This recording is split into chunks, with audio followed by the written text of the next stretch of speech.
Faith is believing in something you can't see, you can't feel, something that can't be proven. Then how do you know which is the right faith? I think that's a gut thing. I don't think about a right faith. I think about what resonates with me. I feel authentic. It brings me peace. I think there is no absolute truth in any religion. I think it's a matter of subjective experience. I kind of just trust my intuition, trust my gut. You just know. You just gotta follow it. You just gotta follow what you think is your faith. If faith is blind, then what makes one belief better or worse than any other? And if it's just a leap in the dark, why should any of us feel obligated to believe anything at all? My name is Shane Rosenthal. I was raised in a Jewish home, but became an atheist at a very young age. Later, as I began to question things, I ended up losing faith in my atheism and converted to Christianity. Since that time, I've never stopped asking questions, and I've spoken with authors and scholars from all over the world in order to explore the beliefs and ideas that shape our lives.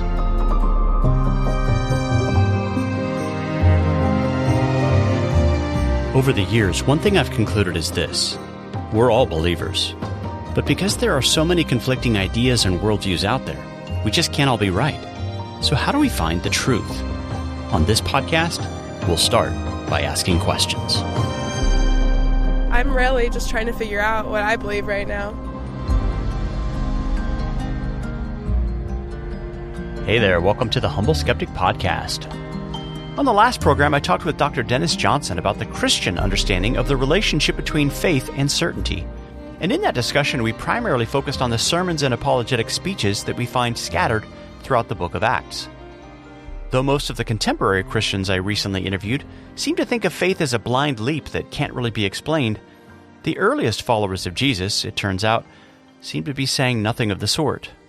Again and again, we found them pointing not to their own internal gut feelings or intuitions, but instead to objective criteria, to publicly known facts, and to evidence testified by numerous credible eyewitnesses, all of which served to confirm that which had been written centuries earlier throughout the writings of the Hebrew Scriptures. So now, on this episode, I'll be discussing a closely related topic, namely, what is the relationship between faith and proof? My conversation partner is Covenant Theological Seminary professor Mike Farley, and the primary focus of this conversation relates to the way that faith was elicited from the very beginning of the Bible's narrative. How, for example, did the Israelites come to believe that Moses really spoke with God? And how did his writings become so authoritative among the ancient Hebrew people? So as you know, I recently recorded a number of street interviews at a variety of Christian gatherings, and one of the common themes that came up in these conversations was this idea that faith isn't something you can prove. It's just something you know deep down inside. So on some occasions, I decided to ask a few follow-up questions, such as if I claimed to be a prophet sent by God, or even God himself, would the person believe me, or would they ask for proof? Listen to some of these responses. I'm asking people here what they think faith is. I believe it's believing in something that you can't really see, but you know so deep in your heart that it's true. If I claim to be God, would you just believe me, or would you ask to see proof? I'd say prove it. You'd say prove it? Yeah, we'd want to see your proofs. Yeah. I want to see the proof of who you really are. But is it impossible that you could just know in your heart that it was true or not true? I don't know. That's a good question, though. If I said I was God, would you just believe me, or would you want to say, prove it? Yeah, because we're flesh. But is that a bad thing to ask to prove it? Oh, no. I don't think it's a bad thing. But then that kind of messes with your faith. You know. So do you think faith and proof are two different things? That is. It is. If I claimed to be God, would you immediately believe me, or would you want proof? I would have to have a little proof.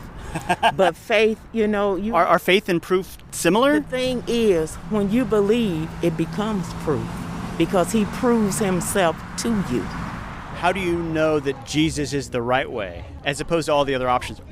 Yeah, that's a great question. I think part of it is the way I was raised. I think I'm not saying that's a good reason why, but I think that having grown up to believe this, but then experiencing it myself and, having that connection with Jesus, I feel like, that's one thing that points me to Christ. But I also think there's unique characteristics of Christianity servant leadership, dying to self, loving others.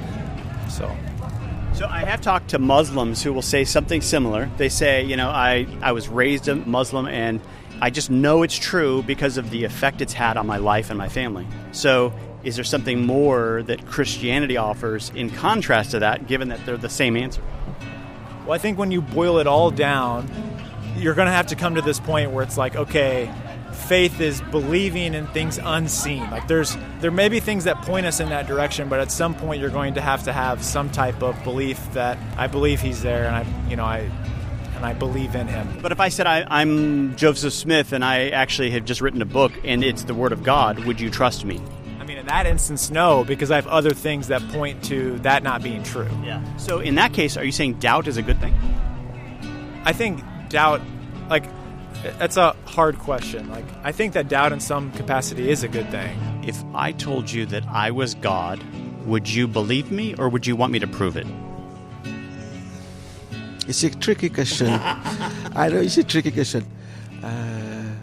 What in your view is faith? What is it? I don't know. What do you think? You just know. You just gotta follow it. That's it. Just know. You just know. You just gotta follow it. You just gotta follow it. Follow what you think is your faith. Is faith better than doubt? Yes, definitely. So what if Joseph Smith comes to you and says, I'm a prophet? Should you believe him because faith is better than doubt? I don't know. How about Muhammad? You say, you must be a prophet because you said so. I don't know. I'm on the spot. This is kind of hard. I don't know. I was kind of caught off guard. Why do you have faith in Jesus and not like all the other religions? Or why the Bible and not the other books? It's just a feeling that I always had, growing up. I just had a connection to him, and it was just a relationship that I had with him. It wasn't something forced. I just believe in it. Yeah. And I think that that's what faith is, believing in something that you don't know is for sure. So it's not for sure. What do you do with the Moses scene, the burning bush?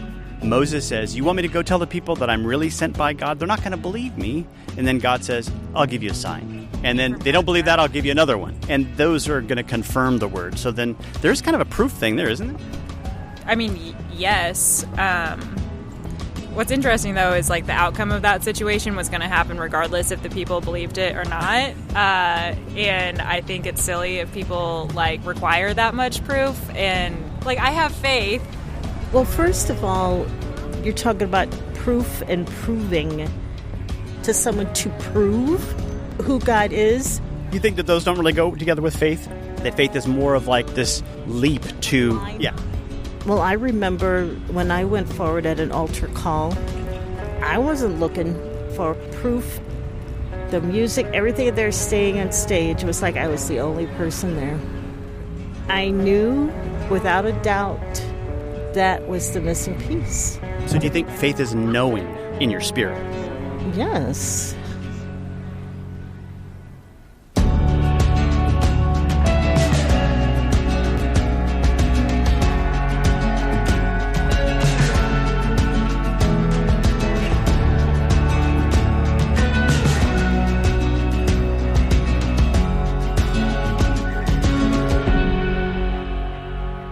Well, as I mentioned at the beginning of this program, my guest for today's episode is Dr. Mike Farley, who is the visiting professor of applied theology at Covenant Theological Seminary. To get our conversation started, I first played a number of street interviews that you've heard on this and previous episodes, and I asked Dr. Farley what he thought about the way these Christians had responded to my questions about faith. We definitely heard some common themes and threads through a lot of those responses. The obvious one is how often people talked about a feeling as the thing that gave them the conviction that what they believed was right. And I think I want to start by saying faith is much more than simply believing a set of ideas. There are aspects of our faith also that involve things we can't see physically with our eyes at this time. So there are threads of truth in what they're saying. But what's really striking is how much each person seems to draw a distinction between relying on feelings versus relying on rational ideas or one respondent said it's not cognitive. Right. So in other words, we are trying to say faith is rational. It's trusting in the God who has revealed himself, which involves both the mind and the heart. Mm-hmm. But a lot of the answers that we heard, it seems like it was only the heart, only something internal and subjective. Mm-hmm. It's as if the problem of the Reformation period has swung entirely to the opposite end of the pendulum. Many of the Reformation creeds and writings about the nature of faith stress that faith is both a knowledge that one has with the mind and a trust that one has with the heart. And here it's as if those have been pulled apart in a lot of these responses. We simply have feelings divorced from the mind, divorced from truth. The appeals in the Bible, again and again, are to trust in what we cannot see on the basis of what we can see. Yeah. I mean, a great example that I think of is Thomas. Thomas basically refused to believe in the testimony of his fellow compatriots. He doubted the resurrection of Jesus and finally was given an opportunity to see with his own eyes and to touch the risen Christ. And Jesus says, blessed are those who believe who have not seen. And this isn't an encouragement of blind faith in the sense of not having any information. I mean, John, as he describes that scene, goes on to say, but these are written so that you may believe. In other words, John's gospel itself is the written deposition of all the eyewitness testimony. Yes. And faith comes through the hearing of that report. Yes. And so that it's not without reliable testimony. And I love that episode with Thomas because we often, I think of that episode with Thomas as Jesus scolding Thomas, as if he shouldn't have been asking that kind of question in the first place. But the story itself, actually, I think is the opposite. It shows just how gracious Jesus is to meet Thomas with precisely the kind of reason that he needed in that moment. And it was a reason that was as tangible as you could get. Put your finger here, touch my physical body. And he really did that for all of the disciples. We had several weeks after his resurrection with multiple appearances in which he's not just giving them a disembodied voice. He's not giving them a written note that he left behind. He shows up in person in the flesh in ways that, as John said, they can see and touch and handle and encounter with all of their senses in a very external, way. Yeah. And so basically he's saying, when he tells Thomas, blessed are those who have not seen and believed. Basically, he's saying he's not going to do this to every future person who doubts. Yes. I mean, this is what Peter says in Acts 2. Peter and the rest of the apostles were raised up for this purpose, to witness to all that they saw and to confirm the message of the prophets. Yes. Yes. So in the same way that you see in other patterns of the Bible, God at certain key moments in time and history gives very discernible signs and evidences of his reality to eyewitnesses. And then future generations are given a confirmed testimony of those signs and those historical encounters with God that they can trust on the basis of those eyewitness episodes and signs and evidences that God gave. And when you compare that to some of the material that you find in these street interviews, some of the answers, faith in some ways is contrasted with proof, right? There are a lot of people who think of faith as that sort of gap. The evidence gets you so far and faith bridges that gap. What kind of criticism would you give to that kind of way of seeing faith? You're right. It is actually a fundamental feature of the way that lots of thinkers since the Enlightenment period, particularly in the 18th century, have thought of faith and reason as being increasingly divorced from one another. Mark Twain has a famous quote that, faith is believing something that you know isn't true. Yeah, right.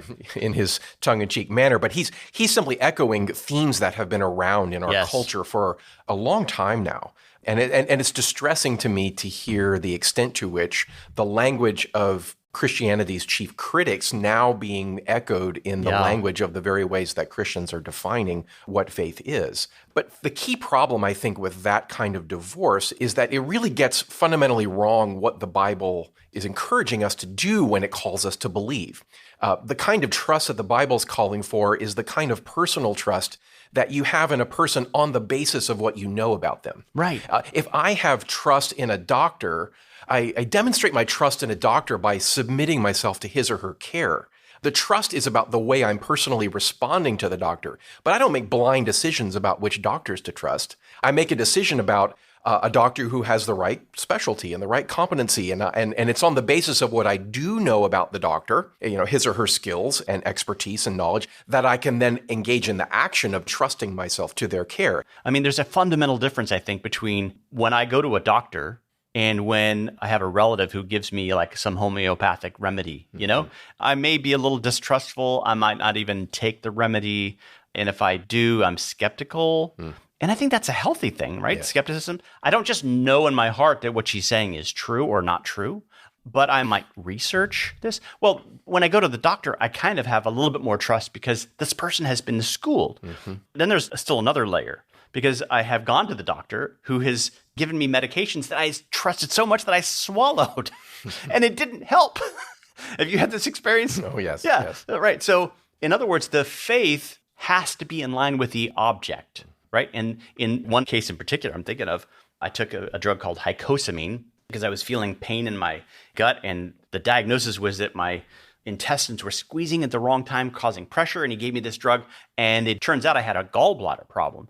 And a different doctor who did a little bit more investigation, ran different tests, said, it looks like you have an improperly functioning gallbladder. When I had that removed, my pain went away. So I trusted both doctors, but only one actually worked. You know, if I trust the God of the Quran, you know, I may have all the belief in the world, but if it's the wrong holy book, then it's not the quality of my faith that saves me. It's actually the object of my faith. Yes. That's the heart of it, isn't it? Yes, your having faith didn't solve your gallbladder problem. Right. But it was involved because Yes, I had yes. to take the prescription of both doctors to kind of get there. But having faith in, you know, itself didn't solve the problem. Yeah, and that describes really both sides of the Bible's understanding of faith. You have to personally respond to the doctor. If you had refused all the doctor's treatment, you wouldn't have gotten well. But the doctor's treatment had to be based in objective realities about what was going on in your body. Faith is faith in something or in someone. And everything depends upon the trustworthiness and the credibility of the thing or the person you're trusting in. Yeah. And I think very similarly, that's the kind of trust that God's calling for us to offer him. He gives us reasons and evidences to know that he's real and trustworthy, and therefore calls us to make a personal response to that. But that kind of faith is faith that's on the basis of reason. It's the way we personally respond to the truths that we're given to be able to know with our minds and to be able to understand in a rational way. So what I'd like to do for this program is to kind of start at the beginning in the Old Testament. And the text that I'd like us to sort of land on right now is Exodus chapter 3. And this is the scene where God appears to Moses in the burning bush. Yes. And in Hebrew, it's actually the burning thorn bush. Moses sees this and he hears the voice of God saying, "Take off your sandals, for you're standing on holy ground." And God calls Moses to become his ambassador, really, for this coming plan of redemption and liberation for the people of Israel. Now, Moses, he's taken aback by this, and he's not really confident in his own power of persuasion. He's also wondering whether people will believe what he's saying, particularly because he's just been having a conversation with a bush. Yes. So he says, what if they will not believe me or listen to what I say? Exodus 4:1. And so God doesn't rebuke Moses for asking this question, does he? No, not at all. God responds to Moses' concerns by giving him external, very tangible signs that he will be able to display to the people that are very clearly miraculous kinds of events, that clearly reveal that there is a supernatural power, a divine power that's at work in Moses and through Moses that will confirm what he's saying. It'll prove and it'll confirm. Yes. In fact, that language is there. God specifically says to Moses, if they will not believe you or pay attention to the evidence of the first sign, notice there's believing on the basis of evidence, then they may believe the evidence of the last sign. You know, he's going to give sign after sign after sign until they're convinced. And that is a great place to start, I think, when you're helping people to see that belief is rooted in objective considerations, not merely subjective. Yes. There's a subjective component to faith. Yes. But it's not the foundation. It's a fruit of faith, but not the root. Yes. My faith is always faith in someone, something. That's right. So Moses, we're told, did finally report all that God revealed to the elders of Israel, and he performed the signs in the sight of the people, just as God instructed. And the result was that the people believed, Exodus 4:29 through 31. So the signs confirmed the word. Think about how this approach is similar to what Jesus does in the Gospels, where, you know, he declares that he has forgiven the sin of the paralytic, for example, so that you may know that the Son of Man has the authority to forgive sins. I declare to you, rise up and walk. So he heals the man with a visible sign that confirms the word of the invisible reality. Yeah, and even in another episode in John 10, when he's again having an argument with the Pharisees about his credibility as a spokesman for God, he actually appeals to his own signs as part of the evidence that would confirm his authority. He says in John 10, if I am not doing the works of my Father, then do not believe me. But if I do them, even though you do not believe me, believe the works, that you may know and understand that the Father is in me and I am in the Father. Yeah. So even if you don't find me initially trustworthy, look at what I'm doing. Mm-hmm. Look at the tangible evidence of the works that you can see with your own eyes before you. Trust in that, because that confirms the truthfulness of who Jesus is and what he's saying. That's why they're called signs and wonders, isn't it? Because the wonder is just like, whoa, this is crazy. But a sign points to something. The sign points to the reality. You don't go to the sign that says St. Louis, 45 miles, and say, okay, I've arrived. It's pointing to something that's further away with an objective reality. Yes. And in the same way, Jesus will perform a sign that testifies to a greater reality. It was an amazing thing that he calmed the storm, and nobody in the boat that day, but after he calmed the storm, said, wow, Jesus, I have storms in my life that need calming. And I'm wondering if you could help with that. It was a sign that testified, whoa, who is this that can even calm the storm? Yes, they're left with questions about who he is. Yeah. Who is this that can do this? And that's what the signs do. Now, there's another scene in Exodus 7. This time, it's not the people of Israel that Moses is going to go before. It's actually Pharaoh himself. Yes. God says to Moses, when Pharaoh says to you, prove yourselves by working a miracle, then you shall say to Aaron, take your staff and cast it down before Pharaoh, that it may become a serpent. Again, external confirmation for this idea that Moses and Aaron are God's ambassadors. But if you think about that scene compared to what we heard, that faith isn't something you can prove. You would think that would have been something God would have said. Well, when Pharaoh says, prove to me that you are, a spokesman for God, you shall tell him, faith isn't something you can prove. Right. You'll just have to believe, Pharaoh. Yeah. You'll just have to believe. You just have to believe. And, if you don't, it's not going to go well with you. And nowhere does he say, you will know this is true. Pharaoh will know this is true. The elders of Israel will know it's true because I will give them a spiritual sixth sense. Right. That's something extra. Right. And as the narrative goes on, the external signs only grow in their objectivity, in a sense. As Moses eventually does lead the people out of Egypt, they go into the wilderness where, in a sense, the whole nation gathered before Mount Sinai has their own sort of version of hearing directly from God in the way that Moses had at the bush. So it wasn't just that there was a singular episode in which Moses said, I had this encounter, here are the signs.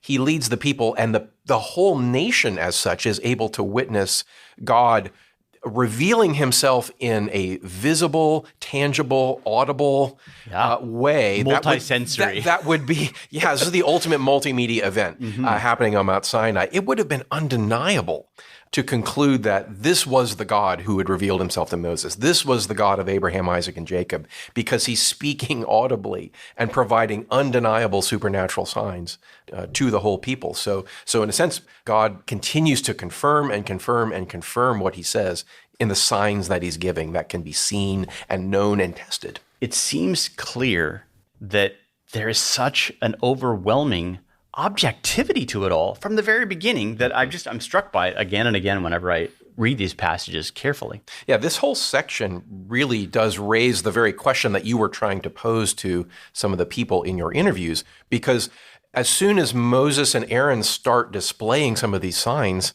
you get counterfeit signs that happen right alongside them. Certain Egyptian officials and magicians came out to also do impressive things right alongside as a way to try to discredit the trustworthiness of Moses and Aaron and what they were saying. So right away, we're confronted in these stories with not just competing claims, competing words, but with competing signs. Yeah. And it was only by continuing to put to the test what Moses and Aaron were saying and who they were over against the Egyptian officials who were trying to discredit them. It's only as they continued to test and demonstrate visibly and tangibly the signs that God gave them, which got increasingly public, increasingly drastic as you go over the course of all these plagues that come upon the Egyptian nation. That always used to kind of disturb me. I mean, the first time I interacted with these texts, I was actually reading them in a Jewish household. I converted later. But I remember being underwhelmed by this is God, and he's saying, throw it on your staff and it'll become a serpent. It's like, you're the God of the universe. Don't you have better tricks up your sleeve? Yeah, like the heavens parting and the skywriting that says, But the thing is, that kind of thing does happen. Yes. And it's kind of like the beginning notes of a symphony where it's like this very understated note that then grows to become this grand crescendo with the parting of the Red Sea. The people of Israel see it all, and so do the Egyptians. And, in fact, it says many of the Egyptians were so convinced that some of them joined the Israelites. It was a mixed multitude that actually left Egypt. Yes, that's right. Sometimes I've heard theologians and apologists talk about the presentation of the Old Testament as it begins. It doesn't sort of begin with an argument. It just states, in the beginning, God spoke the world into existence. Yes. But the way I think about that now, I'm not persuaded by that line of reasoning. I kind of tend to look at the book of Genesis as a prologue to what happens here at Exodus and the Exodus event. This is all the history of the people, but it's Moses who's doing the writing, and just this is the background, but it's being delivered to this people who has been here and seen God and heard God and felt God and been terrified by God and who walked through the parted Red Sea. They didn't need arguments for God. Yes.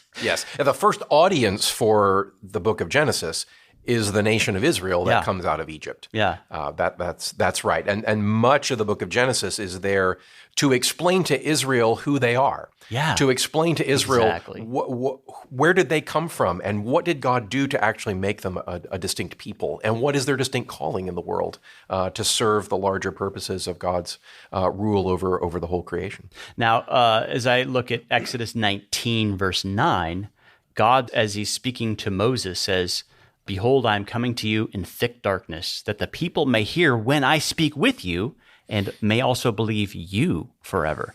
I think that's really interesting. Yes. A lot of people don't really focus on the weight of this passage, but that conversation that God has, that the people hear, remember they say, "Moses, you talk to us. We don't want to hear from God because whenever he's speaking, we just feel like we want to die."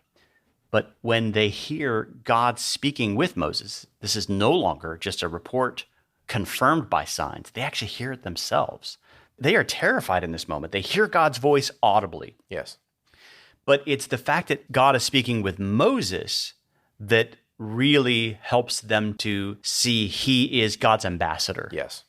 In a fact, sense, the events at Mount Sinai actually go out of their way to demonstrate this. The nation hears God collectively and sees the events, hears the trumpet and sees the cloud and everything that had led them. But then that revealed presence of God calls to Moses, and before all the people, Moses ascends to the top of Sinai to be very visibly singled out as the one to whom God will reveal himself in a way that then comes forth in the revelation that Moses then brings to the people. The word that I like to call out here in Exodus 19:9 is this word forever. "Behold, I'm coming to you in a thick cloud, that the people may hear when I speak with you, and may also believe you forever." Yes. That forever is, I think, intended for the entire people of Israel and their descendants to say, Moses is going to be the ambassador. He's the beginning of what becomes the Bible. He's the author of the first 5 books of the Bible. And his writings are going to have a lot of weight and authority in your community. This first generation saw it with their eyes. They heard it. They were terrified. they didn't doubt that these things were real. But this is also why they will believe what he writes and what they pass on, because these things really happened. Yes. In other words, this is the beginning of biblical authority. There's Absolutely. an authoritative weight to this particular text. The 5 books of Moses have authority because these events testify to the people of Israel, he is believable. He's my servant. Yes, yes. And there are multiple places in the Pentateuch where it refers to Moses writing.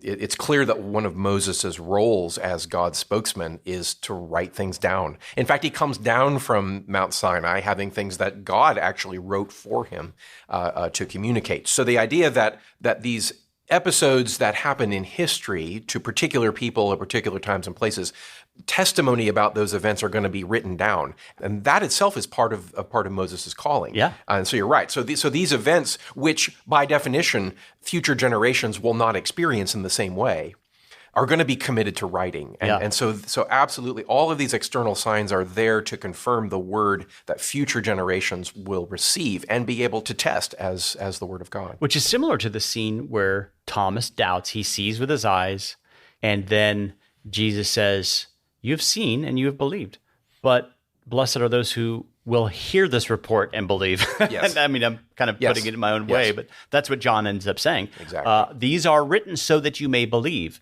which is what Moses does, and the future generations of Israel believe Moses' writings. I mean, there's a whole big question of whether the entire thing is fiction, or whether it's like, why should we believe this incredible thing that happened at Mount Sinai is really real? Yes. That's a different question, and something we'll be pursuing on this show. Is there even evidence that there were Semitic people in Egypt? Yes. And are there any evidences that this is a fictional text or an authentic text? That's a different question. But what we're trying to do today is just look at the claims being made in the text. And the claim being made is, this is reliable and this is authoritative because it was demonstrated to be so. It was confirmed in the sight of many eyewitnesses. Yes. The entire nation. Yeah, so I think we're trying to show that internally in the Bible, there is a pattern of appealing to externally testable signs as a means that confirm the truth of what's being claimed. This is not, in other words, the Bible is not presenting itself as simply a word that drops out of heaven that's simply to be believed because it's there. The Bible is already anticipating the question, why should we believe this word? Why should we believe this claim? And it's showing us that God wants to establish a basis in reality for us to be able to trust the word. To be able to trust the objectivity of his work in a way that manifests his reality in a way we can understand. You know, that idea that this is kind of a book fallen from heaven is there in some of the ancient Greek writings. You know, sing, O muse, the anger of Peleus' son. This is the beginning of I think it's the Iliad. Yes. Or, Hesiod's divine theogony. I taught some of these texts when I was a classical school teacher, and I was struck by the fact that it's the muse, the goddesses who are speaking to the person, and that's how you can know that this is divine. And it's very similar to the sort of God said it, I believe it, that settles it. It's my faith, ultimately, that this is a divine text that gives me the assurance this is God's word. That's why we trust it. Yes. The question is, was it just a claim to be God's word, or is it demonstrably so? Yes. And what we're arguing is that from the very beginning, this wasn't simply a bare claim, but it was confirmed to be an accurate claim. Yes. There's a consistent pattern in the Bible in which God validates the question, is this true? And how would I know that it's true? The internal pattern of the Bible is affirming that that's a legitimate question, and it's one it's inviting us to ask. So the Bible's not only telling us truths about God, it's also revealing to us the means and a certain process by which we can come to know and to know reliably. Yeah, that's such an important point, because I think that's a strategy we can use with people. You know, the Bible invites us to ask these questions and doesn't shame us for our doubts. Yes. In fact, it says, do not believe every spirit, every claim. Test the spirits to see whether they're of God. The simple man believes everything, but the wise man gives thought to his steps. So discernment and being suspicious of those who would speak for God with a false claim, we should do that. In fact, the Bible itself gives criteria, doesn't it, for evaluating whether future prophets should be trusted, right? And what are those criteria? Yes.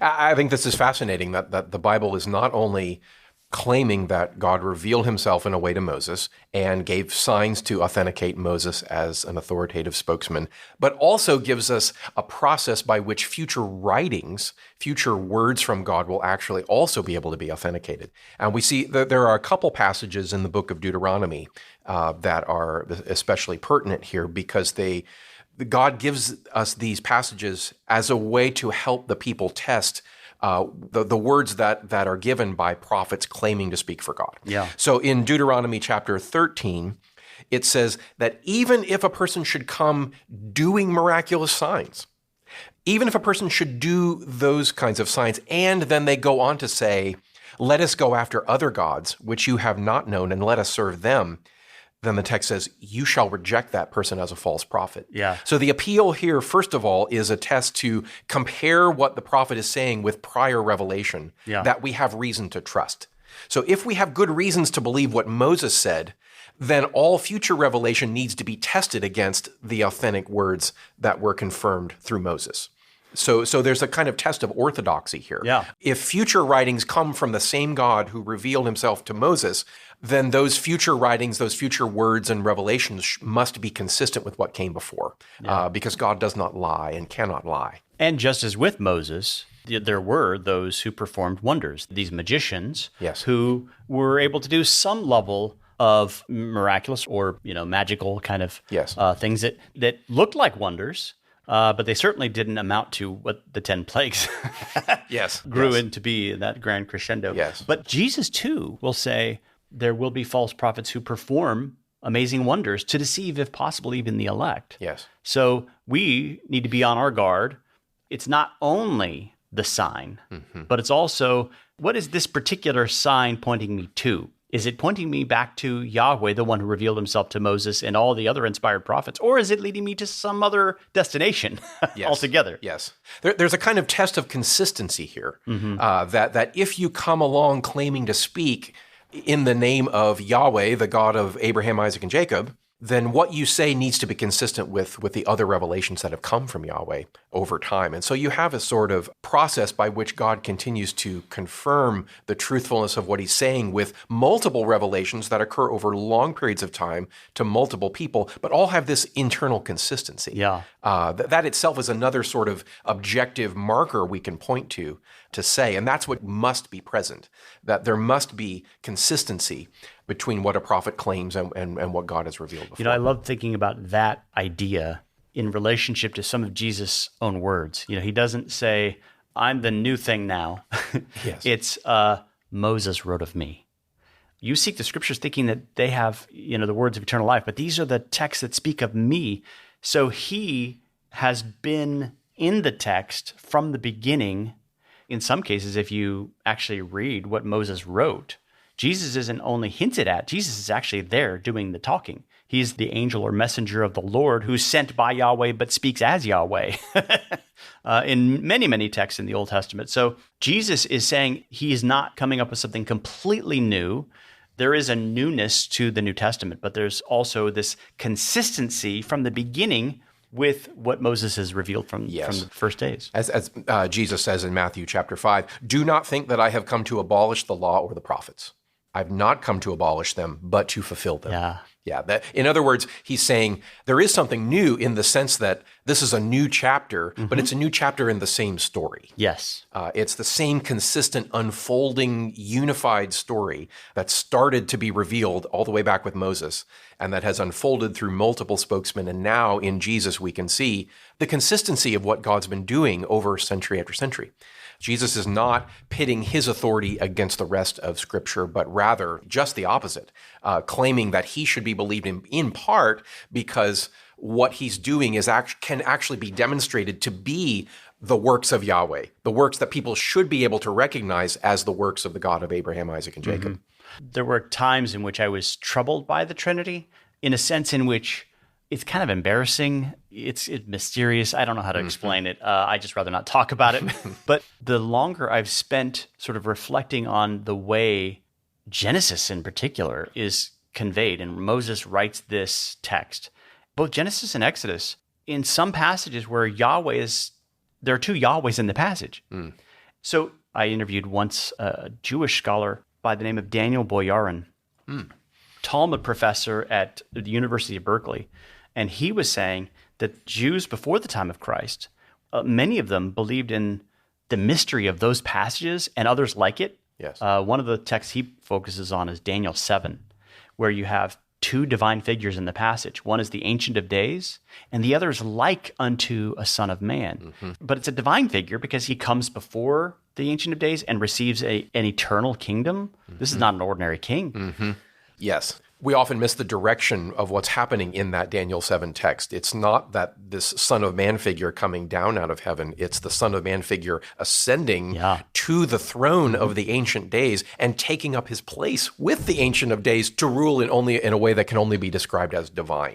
With divine authority over all of creation and all the nations of earth. And so I started doing some research, like even the Dead Sea Scrolls. I mean, there are a number of texts, but sometimes even those that were alluding to the Isaiah 53 passages, the suffering servant, it was referring to that suffering one as a divine Messiah who suffers and dies and atones for sin.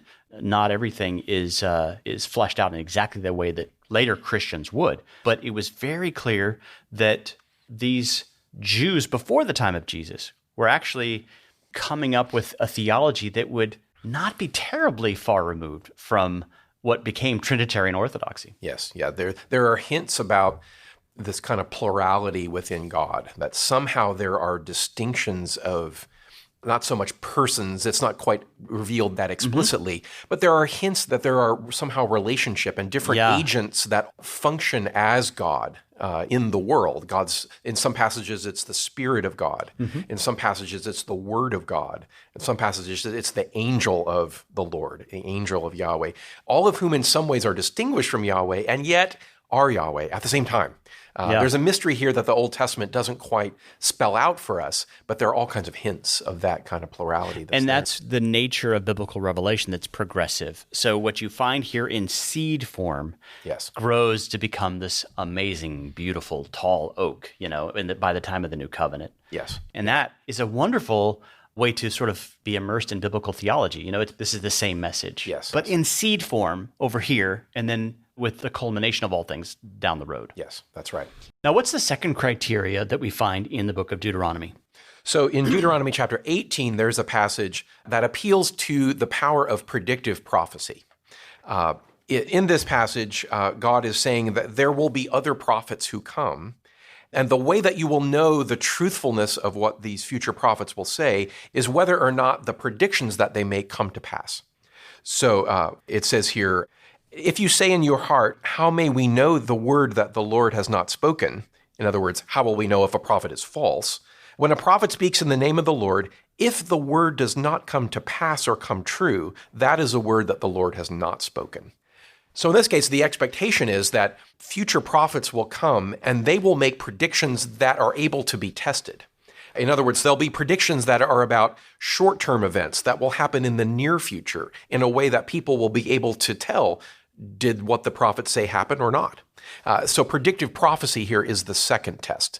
After consistency and orthodoxy, we have this test of here in real time, can we observe that what this prophet is saying to us here and now, do his words come true? And when they did come true, that person was then respected in the community of Israel as a prophet. And in some cases, we have prophets who don't have any books, like Nathan. Yes. Although I think there is a reference to a book of Nathan that would be really cool if we found someday. Yes, absolutely.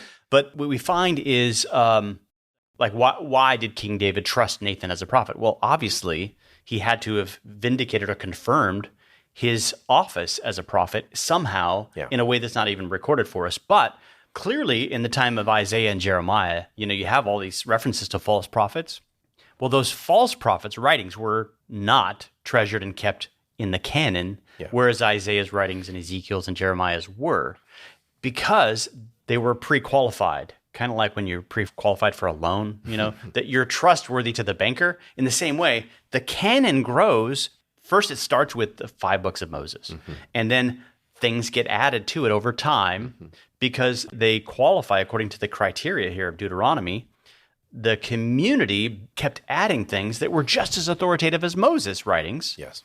Because they had been confirmed as authoritative. Yes. Not because, well, I just feel in my heart I've got to add this, right? Yes. Yeah. So the assumption is because God is working in history and will continue to work with generation after generation after generation, future generations are going to need certain kinds of tests to be able to know how is God's progressive revelation continuing to unfold and how will we recognize it when it happens. And you see this pattern all the way through. Even to use the example of Nathan that you used, there's an episode where David commits adultery with Bathsheba and she bears a son. And Nathan comes to confront David about his sin and sexual abuse of Bathsheba and predicts that the child will die. And the child dies. So there's just one small example of how a prophet authenticates this word from God that came in rebuke to David was authenticated by a sign that could be immediately tested, a prophecy. The same thing is true with, say, Samuel. Samuel, even as a boy, receives a revelation from God, and the revelation comes with a predictive prophecy. The high priest Eli and his sons will perish because of the abuse of their office. And sure enough, in a short period of time, they all die, just as Samuel had said. We could go on. There are multiple examples here. Elijah says to King Ahab, there will be no rain.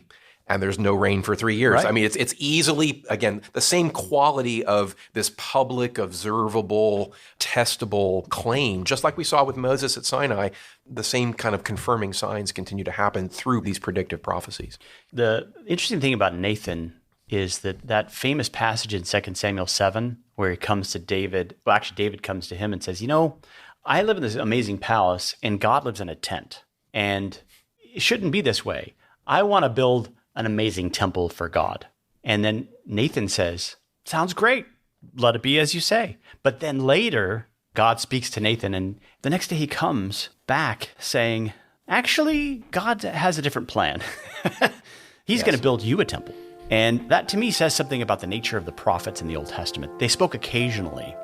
They were human men who were occasionally given inspired speech, but not everything that they said was inspired. But Jesus, on the other hand, wasn't just sort of called to speak God's words on occasion. He was God in human flesh. And he's the ultimate prophet, priest, and king. The fundamental difference there, isn't there? Yes.